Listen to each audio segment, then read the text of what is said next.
Hey everybody, welcome back to the channel. I hope you all are doing good. In today's video, we are going to be talking about The Night Circus by Erin Morgenstern. This was published in 2011 and it's a fantasy fiction, and I have a lot to talk about it. I have got some mixed views about it, so without any further ado, let's go ahead and get right into the video. I'm going to give you a really brief summary because with this book, it's really tricky. There is a really thin line between a spoiler-free summary and a spoiled summary. So there is a circus, as the name suggests, and it arrives and leaves without any preamble, without any announcements. No one knows where it's going to be the next time, and no one knows when it's going to be gone. And then there is a challenge between two people, and there is a lot of magic, there's a lot of fantasy, and there is a lot of enchantment. And that's how much I can tell you, otherwise I will be ruining the entire story for you guys, and I don't want to do that because it's a great fantasy. Let's begin with that. I cannot tell you how much I enjoyed reading the fantasy of this novel. I just give 5 out of 5 to Erin Morgenstern for writing an absolutely amazing fantasy. The way she has described things, especially what happens in different tents and how the entire circus looks like, it's just something outworldly. I personally haven't been to any circuses in my life. Comment down below if you have and tell me what was your experience. The little bits that I know about circus is something that I have either read in storybooks or something that I have seen in The Greatest Showman. One of my most favorite movies, by the way. It's magical. But the general idea of circus is really fascinating to me because I haven't been to one, and just the thought of it just really makes me excited. So this circus, the circus in The Night Circus, is incredibly awesome. There is so much happening in it, and then there are so many things that happens. There are so many different tents, and there are so many shows, different food, and just it's so magical. Honestly, I wish there was a place like The Night Circus. So I really love the way Erin Morgenstern has created this incredible universe of a circus where everything is so perfect and everything is so magical. But there are other aspects to it. The story isn't just about a circus. There are other elements to it. Now let's talk about those. When I first opened the book and I started reading the first chapter, I was mesmerized because there is this aura of mysteriousness around the entire story. You know that there is something happening in the novel that you are going to be a part of, and you instantly feel like a part of the novel from the first few chapters itself. And I think that that's one of the most important things in a novel, that the writer writes in a way that is really welcoming, especially in the first few pages of the novel. And I think that this book has hit the mark on that because you instantly feel like a part of something mysterious that's happening in the novel. And one more thing that I really like about the novel is the fact that at certain points it's a brain teaser. I love when I'm not a passive reader. I love it when there is a two-way thing happening in a novel, and Erin Morgenstern has written The Night Circus in such a way that you are constantly trying to work things up and trying to understand who has done magic and who is behind certain things and stuff like that. And I really like that because oftentimes it happens that we are reading a novel and we are just passive readers. We don't have to do anything. The writer has literally put everything on a plate and gifted it to you in front of you. But in The Night Circus, you really have to tease your brain cells to understand certain things, and I really enjoyed doing that. And honestly speaking, there were certain points where I got goosebumps.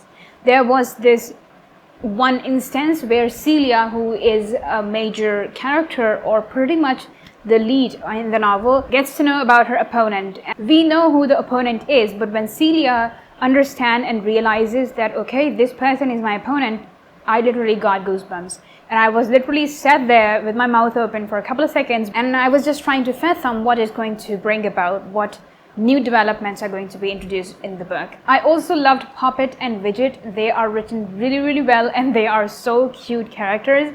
But even though I like the character of Bailey, I still feel like the character was an add-on.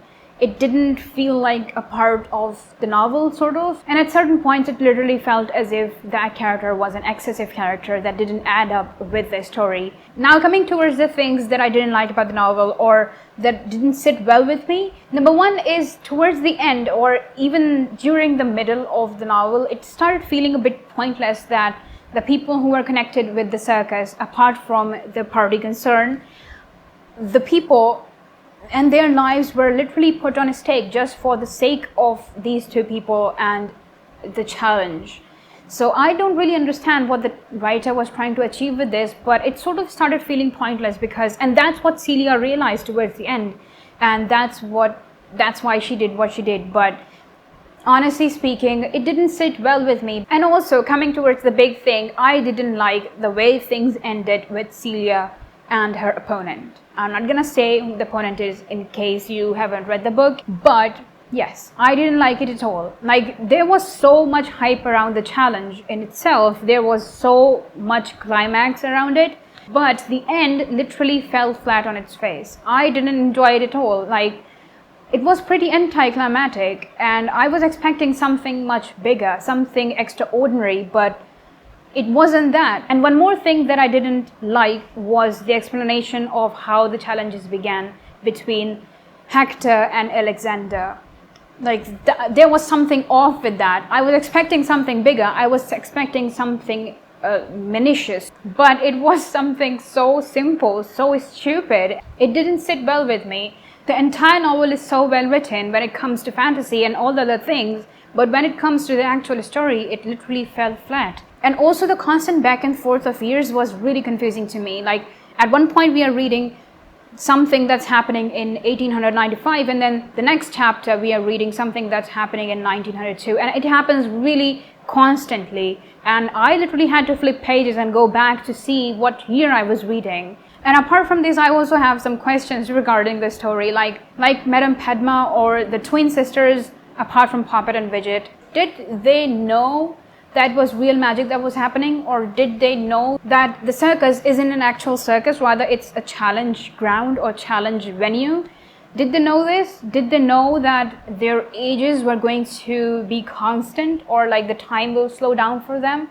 Did they know all this? Like, the author hasn't made it clear, and I was left hanging. And also, when they were having these dinners before the beginning of the circus, there was this character who was introduced whose name was Mr. A.H. and he wasn't, like, the name isn't clear, but obviously we know that that was Alexander. So Marco knew that it was Alexander, so why didn't he show any sign of recognition? Did they have anything set up? Like, there is no backstory to that. And like, that was confusing. All in all, it was a decent read. I was really excited to read this novel because of great reviews and all that. I will give this a 3.5 out of 5. I would or wouldn't recommend it. I would recommend it if you want to read a fantasy, a good fantasy. It's an absolutely amazing fantasy. But don't read it for the sake of reading the story. Like, don't expect too much from this story because there are so many loopholes. And that's it. We have come to the end of yet another video. If you liked the video, make sure to give it a thumbs up and tell me your thoughts in the comments below. Make sure to subscribe to my channel if you haven't already. And also, you can follow me on my socials. The links are in the description, and also you can see them on the screen. You can also follow me on Goodreads. That link is in the description. And I will see you guys really soon, inshallah. Till then, take care. God bless you. Assalamu alaikum. Bye.